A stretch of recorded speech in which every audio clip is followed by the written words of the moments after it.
지난 시간에 제가 설교를 시작하면서 왜 주님은 그 해질녘 위험한 저녁 시간에 배를 띄워서 제자들로 하여금 그 바다를 건너가게 하셨는가라는 질문을 던졌었습니다. 그리고 다음 시간에 알아보겠습니다 라고 말씀드렸는데요, 오늘 바로 그 주제의 말씀을 함께 살펴보도록 하겠습니다.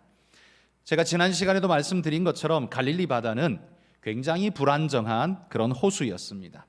이게 바다이기도 하고 호수이기도 하고 이름이 자꾸 왔다 갔다 하는데요, 이건 유대인들이 그들의 눈에 비친 갈릴리 호수는 물이 굉장히 많은 바다 같은 곳이다. 그래서 이름을 바다라고 불렀습니다. 바다가 꼭 바다, 우리의 개념의 바다를 말하는 게 아니라 많은 물, 그걸 그냥 바다라는 개념으로 불렀습니다. 그래서 갈릴리 바다, 갈릴리 호수, 우리가 이렇게 그냥 통칭 부르게 되는데요, 이 갈릴리 바다의 특징은 굉장히 불안정하다라는 거였습니다.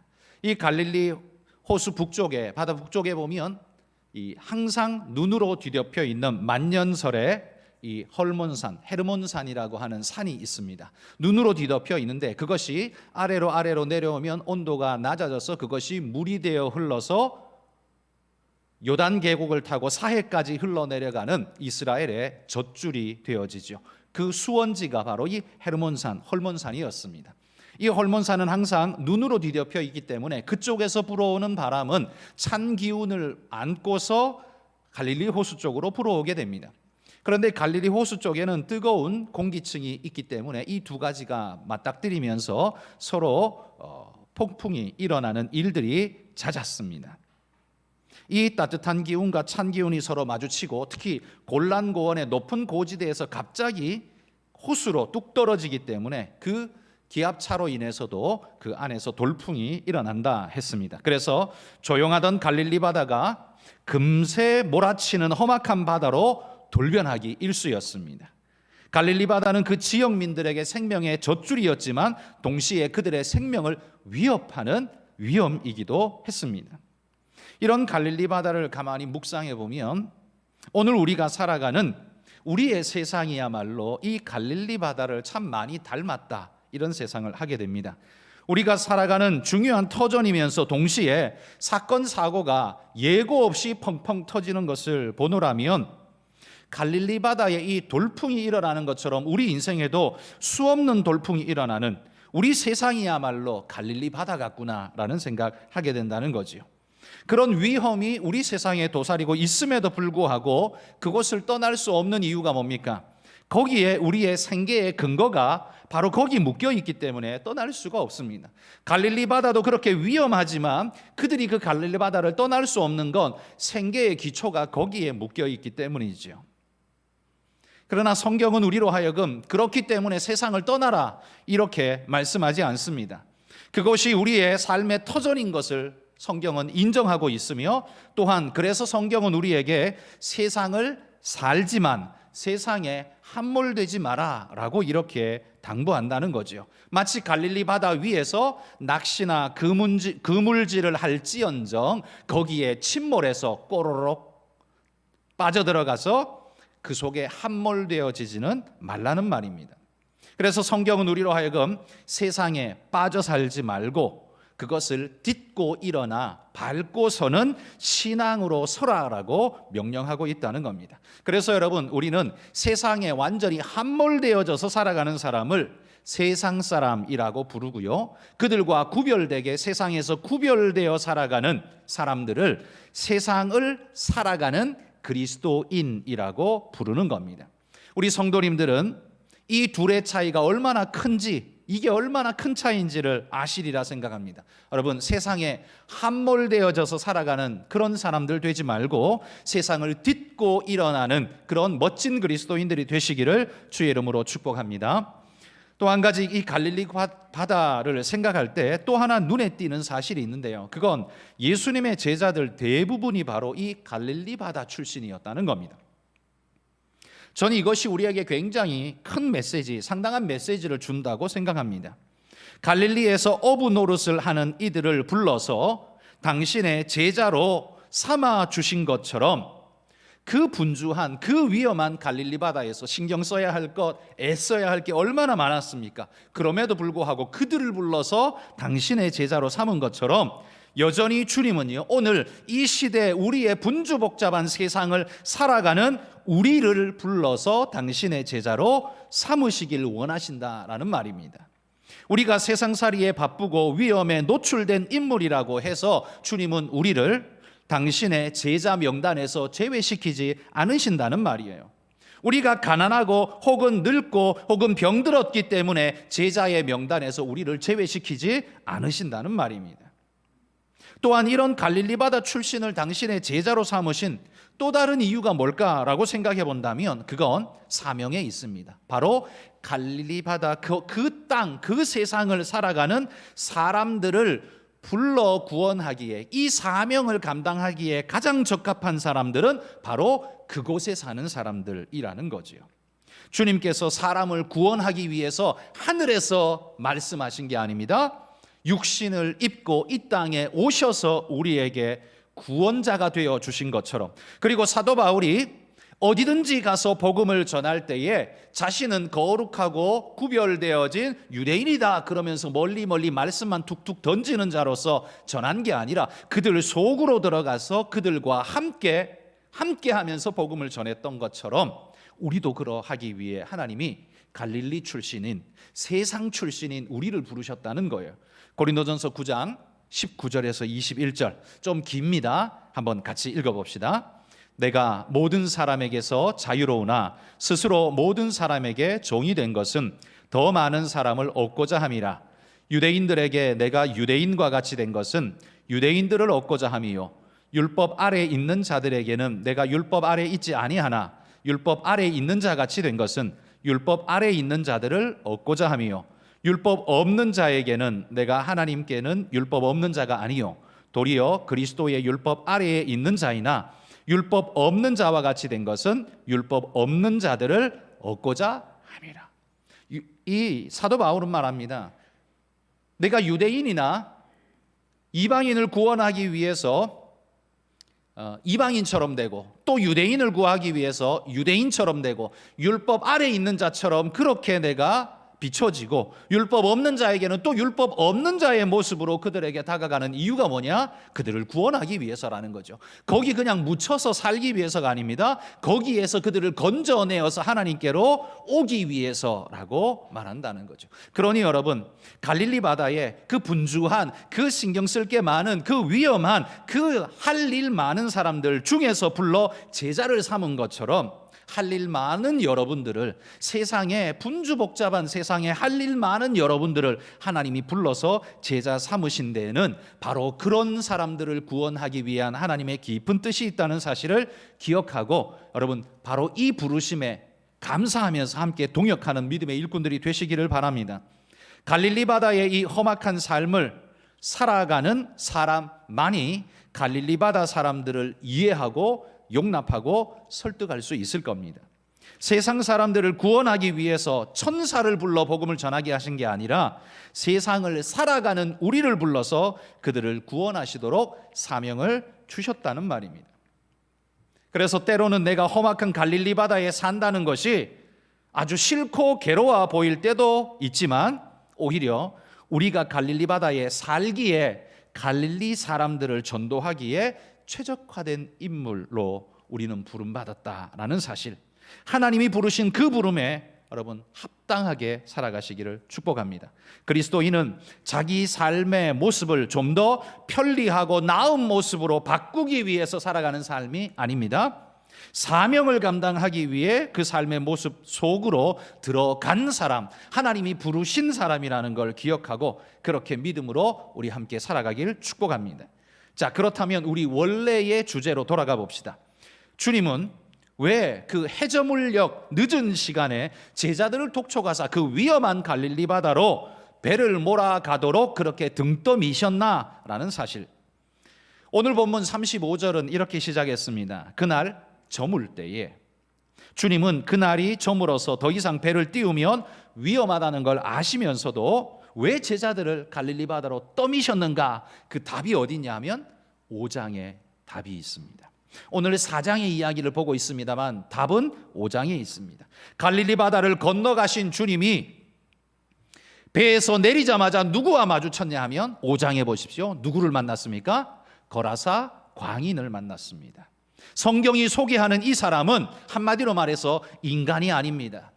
귀신에 사로잡혀서 이게 사람인지 짐승인지 귀신인지 알 수 없는 어중간한 상태에 있는 그런 존재였습니다. 귀신에게 완전히 사로잡혀 있기에 이걸 보면 인간이라고 말하기도 되게 어렵고, 인간으로 살지도 못하고 인간이 누려야 할 마땅한 축복을 누리지도 못하며 사로잡힌 존재로 살아가고 있는 이 사람, 성경이 그려주고 있는 이 사람은 누가 봐도 정상이 아니었습니다. 그런데 이 귀신 들린 사람이 여러분 그냥 그 사람 하나로 존재하는 게 아니라 이게 누구를 상징해 주는 줄 아십니까? 저는 이 고라사 광인으로 대표되는 존재란 누구냐 하면 사로잡힌 존재들, 그것도 공중의 권세 잡은 이 세상을 지배하는 사악한 마귀가 사로잡은 존재들의 대표가 이 고라사 광인이라고 생각합니다. 그래서 이 세상에 함몰되어서 물질과 세상적 요구에 완전히 사로잡혀 살아가는 세상 사람들이야말로 바로 이 고라사 광인이 보여주는 그들이 아닌가, 그렇게 보여집니다. 그들은요, 하나님이 창조하신 인간입니다. 주님이 구원하셔야 할 사람들입니다. 그런데 지금 귀신에 사로잡혀서 사람인지 짐승인지 알 수 없는 그런 삶을 지금 살고 있습니다. 그러기에 그들을 그냥 내버려 두는 게 그들을 자유롭게 하는 일이 아니라 오히려 내버려 두는 것은 그들을 더 사탄의 굴레와 억압 속에 내던지는 일이 되어질 뿐입니다. 사람들은 그 사람을 가리켜서 미친 사람 혹은 귀신 들린 사람이라고 해서 제외시키고 멀리하지만 주님은 그 사람이 바로 당신이 구원해야 할 존재로 주목하여 보고 계시다는 겁니다. 그런데 이 사람이 지금 어디 있는 겁니까? 갈릴리 바다 건너편에 있는 겁니다. 그래서 주님이 그 하루의 사역을 다 마치시고 그 피곤한 시간에도 불구하고 저 건너편에 우리가 구원해야 할 저 고라사 광인, 사람임에도 불구하고 귀신에 사로잡혀 짐승처럼 살아가는 저 불쌍한 사람, 우리가 빨리 구하러 가야 된다. 얘들아 일어나라, 빨리 가자. 그래서 지금 그들을 등 떠밀어서 갈릴리 바다로 내보내고 있는 겁니다. 예수님께서 이 사람을 만나시려면 갈릴리 바다를 건너가야만 했던 것이지요. 그리고 그 사람은 제정신이 아니기 때문에 그를 만날 수 있는 최적의 시간은 사람들의 시간이 아니라 혼자 있는 그 시간이 만날 최적의 시간이라고 본 거죠. 그래서 주님께서 해저물역, 누구도 배 띄우기를 꺼려하는 그 시간에 배를 띄워서 가자라고 지금 말씀하고 있는 겁니다. 그러니까 죽음을 각오하고서 그 위험한 시간임에도 불구하고 바다를 건너가자라고 말씀하는 이유가 뭐냐? 그건 바로 그 너머에 구원해야 할 거라사 광인이 거기 있기 때문입니다. 주님이 굳이 해저물역에 배를 띄우자고 말을 해야만 했던 이유도 바로 거기 그 사람이 있기 때문이었죠. 그러다 보니 여러분 이 과정에서 갈릴리 바다에서 풍랑을 만나기도 했습니다. 그런데 주님을 보십시오. 주님은 그 풍랑이 아무렇지 않은 듯이 맞아들이고 있는 모습을 우리에게 보여줍니다. 주님의 시선은 풍랑, 그 들이치는 풍랑에 주님의 시선이 있는 게 아니라 그 너머에, 갈릴리 바다 너머에 거라사 땅에 이 지금 사로잡힌 이 사람이 주님의 눈에 딱 포커싱되어 있다는 겁니다. 중간에 만나는 풍랑 따위는 주님께서 아무런 신경도 쓰지 않고 있는 것이 사실입니다. 그걸 보여주는 그림이 뭡니까? 바로 배 고물에서 베개 베고 주무시고 있는 모습, 마치 아무렇지 않은 듯 그거 원래 있는 거잖아, 마치 그런 모습처럼 태연하게 주무시고 있는 모습, 이게 바로 주님의 마음을 보여준다는 거죠. 제자들은 지금 어떻게 하고 있습니까? 난리 났습니다. 풍랑 때문에 마음이 두렵고 다급해서 막 깨우면서 난리 났습니다. 제자들의 목적은 뭡니까? 이 풍랑 피해서 건너가는 게, 빨리 건너가 무태 당도하는 게, 이게 제자들의 목적이었습니다. 그러나 주님은요, 그게 목적이 아닙니다. 이 바다 건너 거라사 광인을 만나는 게 주님의 목적이었습니다. 사명 있는 주님은 지금 자기 앞에 펼쳐지는 것을 아무렇지 않게 받아들이는데, 사명이 없는 제자들은 어떻게 해요? 사명이 없으니까 풍랑 자체가 자기의 모든 것이 되어버린 겁니다. 그러니까 거기에서 호들갑을 떨면서 난리를 치고 있는 겁니다. 물론 죽을 만한 일이니까 호들갑이라는 표현이 좀 적합하지 않다라고 생각할 수는 있습니다만, 그러나 여러분, 이게 사명자의 모습과 사명 없는 자의 모습이 얼마나 차이 나는가를 우리에게 보여준다는 거예요. 제자들은 거라사 광인의 존재를 지금 모릅니다. 그래서 눈앞에 보이는 풍랑만이 자기의 관심사입니다. 그래서 그들은 이렇게 불평했을 겁니다. 왜 이런 늦은 시간에 배를 띄우자고 해서 우리에게 이런 고초를 겪게 하시는가? 아마 이렇게 불평했을 겁니다. 이건 현실만 보는 사람에게는요, 이런 불평이 나올 수밖에 없습니다. 이 불평이 이상하지는 않습니다. 현실론자에게 이 불평은 당연한 것입니다. 그런데 사명자에게는 어떻습니까? 사명자이신 우리 주님에게는요, 풍랑이 불평거리가 아닙니다. 그냥 넘어가면 된다고 생각하십니다. 그리고 그 너머에 거라사 광인이 당신의 모든 관심사가 되어 있습니다. 여러분, 사명을 인식하는 자와 사명을 인식하지 못하는 자의 차이가 얼마나 큰지를 보십시오. 사명을 인식하게 되는 순간 우리는 그 과정에서 만나는 것쯤이야 문제시하지 않습니다. 여러분, 예를 들어 이렇게 생각해 보십시오. 가족들이 다 같이 유럽 여행을 가기로 했습니다. 유럽 여행을 가려면 뭐 타고 가야 됩니까? 비행기 타고 가야죠. 비행기를 타도 몇 시간이나 갑니까? 이거 뭐 8시간, 10시간씩 가야 유럽에 도착합니다. 그러니 여러분, 그 좁은 의자에 8시간, 10시간 동안 꼼짝도 못하고 거기에 묶여 있어야 하는 일, 이거 얼마나 힘들고 어려운 일입니까? 줄이가 틀리는 일이죠. 그럼에도 불구하고 왜 그걸 우리가 즐거이 참아냅니까? 유럽이라는 그의 사명이, 소망이 그 어려움을 이겨내게 하거든요. 그의 머릿속에, 그의 가슴속에 유럽이라는 그림이 있기 때문에 그 과정에서 8시간, 10시간 동안 꼼짝없이 그 좁은 의자에 갇혀있는 그 괴로운 시간을 넉넉히 이겨내게 만든다는 겁니다. 그런데 여러분, 우리 자녀들에게 야, 너 오늘 8시간 꼼짝하지 말고 책상에서 엉덩이 떼지 말고 오늘 하루 종일 8시간 공부해 라고 말한다면 우리 아이들이 그거 잘 참아낼까요? 아마 1시간도 못 가서 막 주리를 틀고 막 난리가 날 겁니다. 이게 무슨 차이예요? 이게 바로 사명감의 차이입니다. 이게 바로 사명감의 차이입니다. 여러분, 주님의 시선을 보십시오. 풍랑에 머물러서 어쩔 줄 몰라 하고 있습니까? 아닙니다. 마치 풍랑을 당연한 듯이 맞아들이고 있습니다. 뭐 그게 뭐 대수라고, 마치 이런 듯이 우리에게 보여주고 있죠. 그런데 제자들은 어떻습니까? 인생이 다 끝난 것처럼 지금 난리를 치고 있는 겁니다. 물론 여러분, 여기 풍랑이요, 인생에게 정말 치명적인 문제인 것은 분명한 사실입니다.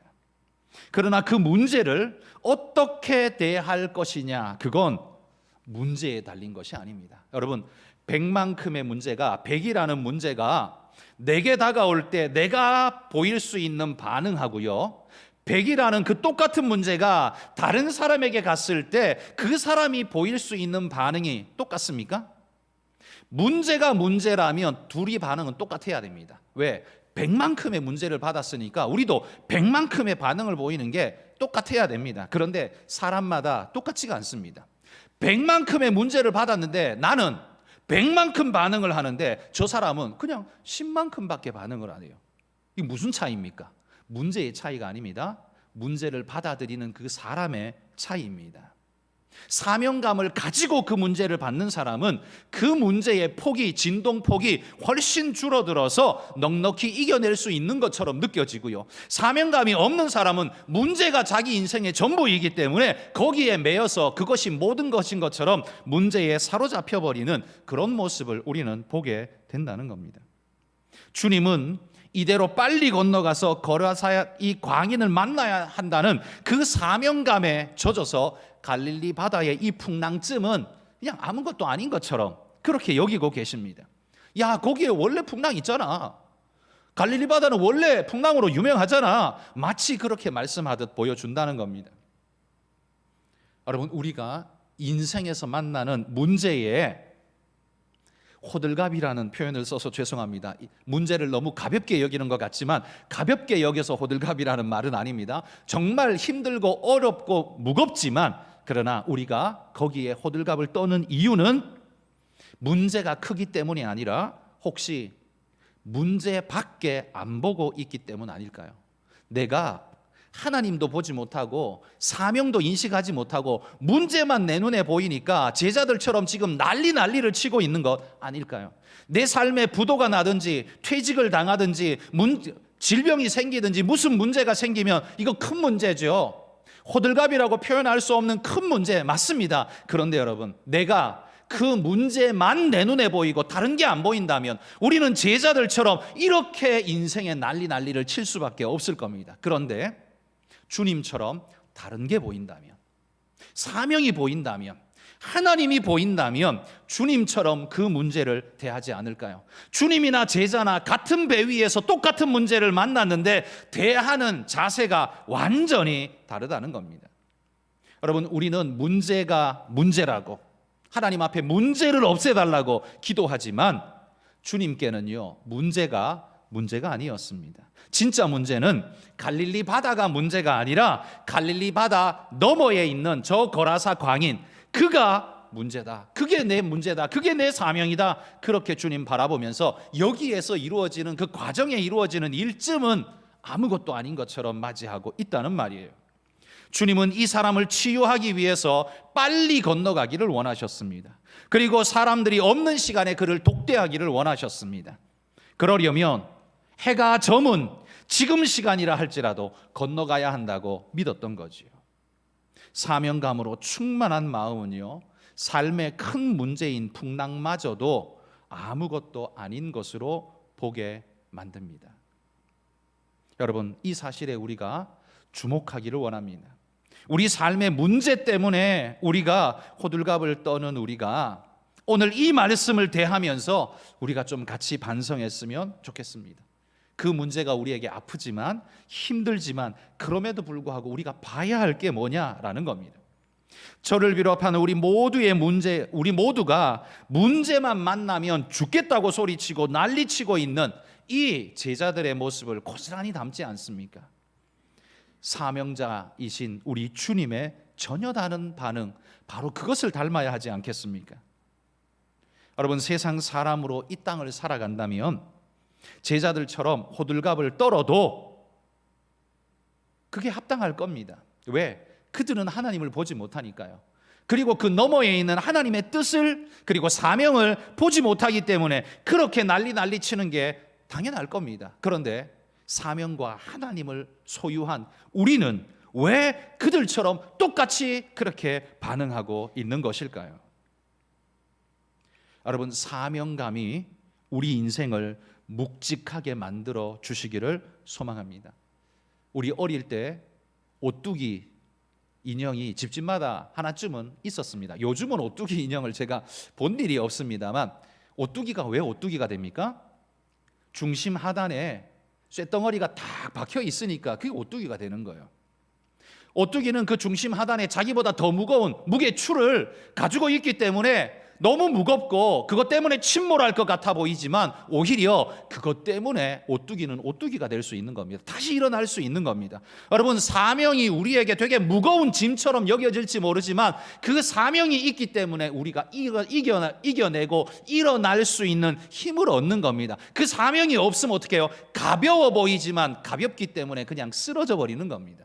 제자들이 그렇지 않습니까? 주님은 사명을 가지고 하나님을 가지고 마음에 분명한 소망을 가지고 있기 때문에 그 중심에 오뚜기처럼 무게추를 가지고 있기 때문에요, 어떤 일이 있어도 절대 넘어지지 않고 넘어져도 다시 일어나고 회복되어지는 모습을 주님 우리에게 보여주고 있습니다. 그런데 그게 없으면 어떻게 해요? 우리는 그냥 늘 들어 누워 있는 쓰러진 존재가 될 수밖에 없고 세상에 함몰된 존재가 될 수밖에 없다는 말입니다. 그러므로 여러분, 우리가 이 생각을 다시 해보시기 바랍니다. 문제의 크기는 문제가 만드는가? 문제의 크기는 문제가 만드는가? 아닙니다.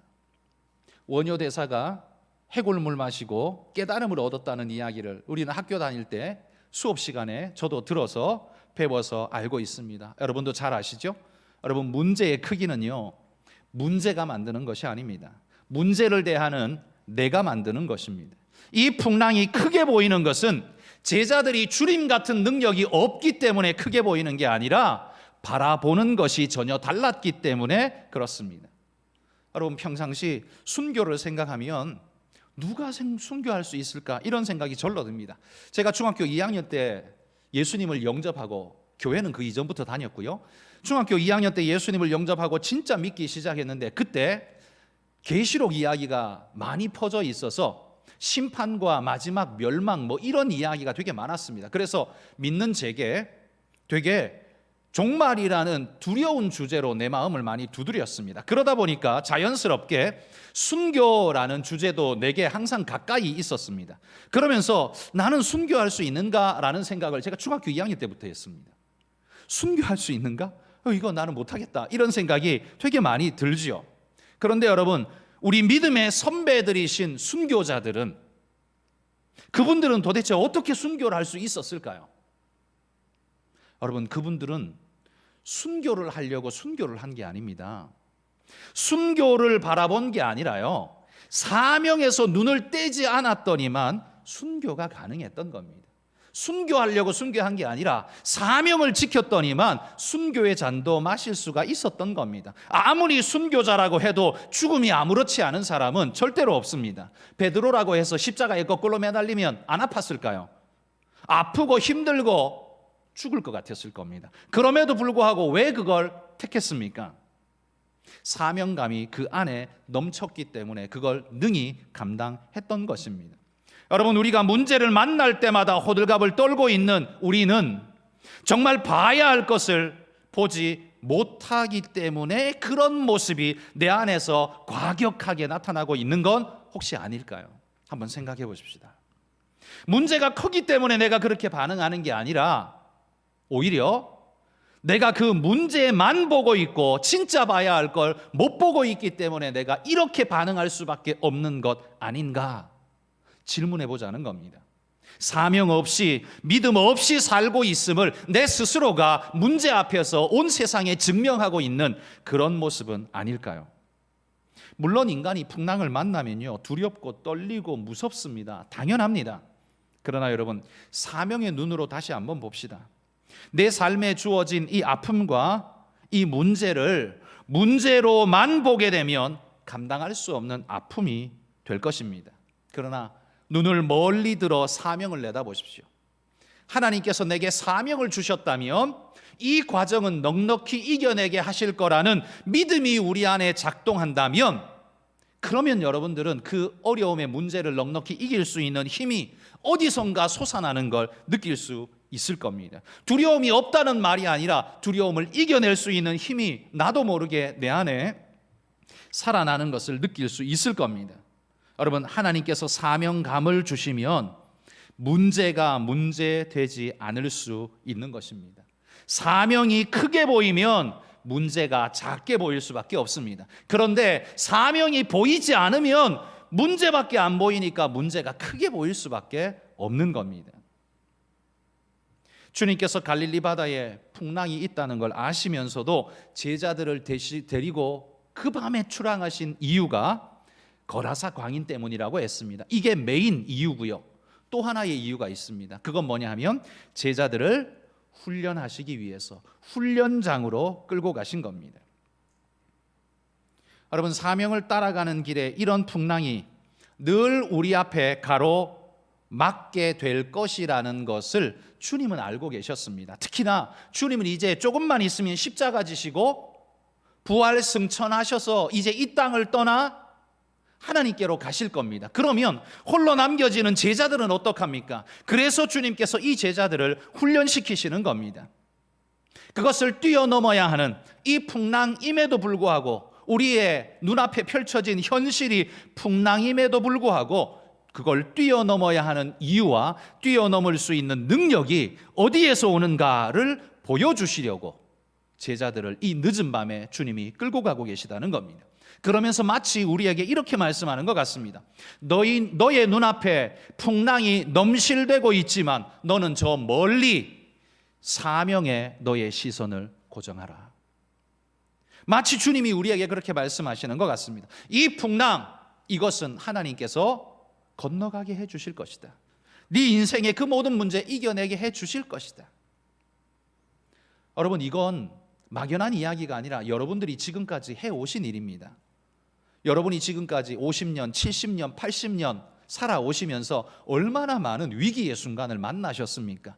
그 위기를 만날 때는 하늘이 노래지고 절대로 못 이길 것 같았는데 지나놓고 보니까 어떻게 해요? 다 이기고 여기까지 왔지 않습니까? 그 모든 게 다 지나간 일처럼 지금 여기까지 올 수 있었지 않습니까? 그러니까 여러분, 아무리 큰일이 있어도 여러분을 집어삼킨 일은 지금까지 없었다는 겁니다. 여러분이 지금 여기 이렇게 살아있다는 건 여러분을 집어삼킨, 여러분이 감당 못할 문제는 없었다는 거예요. 만날 때는 정말 감당 못할 것 같았는데 지나놓고 보니까 어찌됐든 다 이겨내고 여기까지 오신 겁니다. 여러분, 그래서 주님이 말씀합니다. 봐라, 네 인생도 그렇게 오지 않았냐? 그러나 이제는 그냥 그렇게 지나가는 게 아니라 너의 사명에 너의 시선을 고정해봐라. 하나님이 너를 이끌어 이 모든 문제를 잠잠케 하실 것이다. 여러분, 오늘 설교 제목 기억나십니까? 오늘 설교 제목은 풍랑 속에서 풍랑 속으로입니다. 여기 풍랑 속에서라는 말은 우리가 지금 어디에 서 있는가를 보여주는 말씀이고요, 풍랑 속으로라는 말은 우리가 어디를 향해야 하는가를 보여주는 말씀입니다. 늘 신앙을 가지고 살아가는 나의 삶의 현장이 척박하십니까? 힘이 드십니까? 늘 문제가 끊이지 않는 것 같아서 정말 괴로워 죽을 것 같습니까? 여러분, 힘들고 어려우시지만 우리 주님을 기억하고 하나님이 여러분을 붙잡으신다는 것 기억하고 우리 내 삶의 현장을 회피가 아니라 짊어지고 주님과 함께 나아가는 그런 현장이 될 수 있도록 여러분 믿음으로 꿋꿋이 서 있으시기를 소망합니다. 풍랑이 있음을 두려워하거나 그거 없애달라고 기도하는 데만 매달리지 마십시오. 하나님이 우리를 훈련시키려고 문제를 주신 거라면 하나님 그거 없애주지 않을 겁니다. 왜? 그게 있어야 우리가 훈련되니까요. 우리가 자라게 되니까요. 그렇다면 백날 그거 기도해도 하나님이 안 없애주실 겁니다. 그럼 어떻게 해요? 이겨내야죠. 감당해야죠. 그래서 주님도 감당 못할 그 일을 만나셨을 때 이렇게 기도하셨습니다. 내 아버지여, 만일 할만하시거든 이 잔을 내게서 지나가게 하옵소서. 그러나 내 원대로 마시옵고 아버지의 원대로 하옵소서. 이렇게 부르짖었습니다. 이 기도를 드릴 때 주님의 마음은요 터질 것 같았습니다. 괴로웠습니다. 정말 죽을 것 같이 힘들었습니다. 그런데 주님은 그 모든 걸 이 기도와 함께 넉넉히 이겨내셨습니다. 여러분, 주님이야말로 풍랑 속에 사시다가 풍랑 속으로 들어가신 분이 되셨습니다. 그리스도인은 풍랑을 피해 다니는 사람, 풍랑 없게 해달라고 기도하는 사람이 아닙니다. 풍랑 속으로 뚫고 들어가는 인생이라고 성경이 오히려 우리에게 말해주고 있습니다. 그러므로 여러분, 우리 그리스도인들의 인생은 회피의 인생이 아니라 돌파의 인생이라는 사실을 기억하면서 우리의 기도 제목도 주님, 내게 사명을 깨닫게 하시고 사명을 보게 하시고 나를 도우시는 하나님을 보게 하사 오늘도 이 어려움을 뚫고 가는 믿음의 능력을 내게 허락해 주옵소서. 여러분, 우리의 기도가 늘 우리 삶 속에 그렇게 살아있기를 주의 이름으로 축복합니다.